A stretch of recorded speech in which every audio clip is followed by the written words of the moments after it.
राकेश जी, आपके होठों पर मुस्कुराहट, राम मंदिर का उद्घाटन हो चुका है, राम भक्तों में गजब का उत्साह नजर आ रहा है, लेकिन जब अयोध्या के राम मंदिर से ही यह आह्वान किया जाता है कि अब सारे विवाद खत्म, अब नई शुरुआत कीजिए, विकास की राह पर आगे ले जाइए, तो हमें जिक्र इस बात का भी करना होगा कि मथुरा और काशी के नारे भी लगने शुरू हो गए। एक्सपेक्टेशन भारतीय जनता पार्टी से बढ़ती हुई नजर आ रही है भक्तों की, उसे कैसे देखेंगे और क्या यह कोई मुद्दा है आपके लिए, बीजेपी के लिए? देखिए समीर, कल एक बात महत्वपूर्ण प्रधानमंत्री जी ने कही थी, मुझे लगता है उस बात को भी साथ में जोड़कर देखना चाहिए कि ये मंदिर प्रधानमंत्री, ये न्याय की जीत है। हमने लंबे समय तक कोर्ट में इस बात के लिए संघर्ष किया है और एक न्यायपूर्वक समाधान निकला है। प्रभु राम की जो मर्यादा है, उस मर्यादा में न्याय सबसे ज्यादा महत्वपूर्ण है और न्यायपूर्वक समाधान निकला है। भगवान कृष्ण की जब बात करते हैं तो भगवान कृष्ण को नीतियों का स्वामी मानते हैं, वो नीति के विशेषज्ञ हैं। तो आप निश्चिंत रहिए, जो भी समाधान होंगे वो न्याय और नीति के साथ होंगे, अन्याय से नहीं होंगे, जोर से नहीं होंगे, दबाव से नहीं होंगे, कोई आक्रमण करके नहीं होंगे। और यह संकल्प हमको लेना है कि जिस प्रकार से प्रभु राम के मंदिर की पुनर्स्थापना हुई है, अब इसको किसी तरह से अक्षुण्ण बनाए रखना ये हमारी जिम्मेदारी है। कोई चोट ना पहुंचने पाए, कोई एक इंच हिलाने ना पाए, ये एकजुटता का संदेश हमको देना है। भगवान राम की भी बात आप ही करेंगे, भगवान कृष्ण की बात भी आप ही करेंगे, तो कपीश जी के लिए कुछ छोड़ेंगे कि नहीं छोड़ेंगे?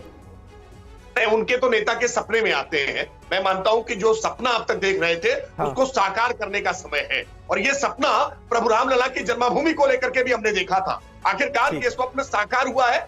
जो भी हमारे अतीत में हमारे ऊपर आक्रमण हुए हैं, उन सबको ठीक करके स्वाभिमान की भावना के साथ जागृत होना, जो पंचप्रण की आप बात कर रहे थे ना राकेश जी, लेकिन आरएसएस प्रमुख जिस बात का जिक्र कर रहे हैं कि भाई सारे कलह को विदाई देनी पड़ेगी और विदाई देकर आगे बढ़ना होगा, आगे कैसे बढ़ेंगे? क्योंकि अयोध्या के बाद आगे तो मथुरा और काशी है, इसके नारे लगने लगे। नहीं समीर, बिल्कुल आगे बढ़ते हुए दिख तो रहे हैं। मुझे लगता है आगे बढ़ने का एक संकेत है जो आपने शुरुआत में अपनी ब्रेकिंग न्यूज पढ़ी ना, उसमें बताया ना कि भारत कैसे आज चौथी बड़ी शेयर मार्केट बन गया है हांगकांग को पीछे छोड़ करके। तो हम निश्चित तौर पर आगे बढ़ रहे हैं। और हिंदू मान्यताओं में सप्तपुरियां हैं, 7 पुरी, अयोध्या, मथुरा, माया, काशी, कांची, अवंतिका।